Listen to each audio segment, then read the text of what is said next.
राहुल गांधी संगठन किपरि मजबूत हम परामर्श देले एवं ओडिशार जोटा मौलिक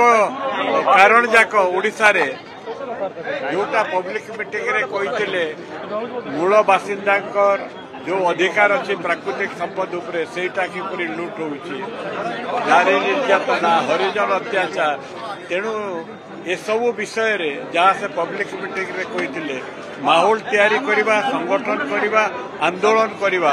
जो कार्यक्रम ओडिशा रे चलीचे ताको आउरी आगे नबा समस्ते मिलीमिशे काम करबा को कहिसंती मिलीमिशे काम करिवे एवं महिला आदिवासी हरिजन संख्यालघु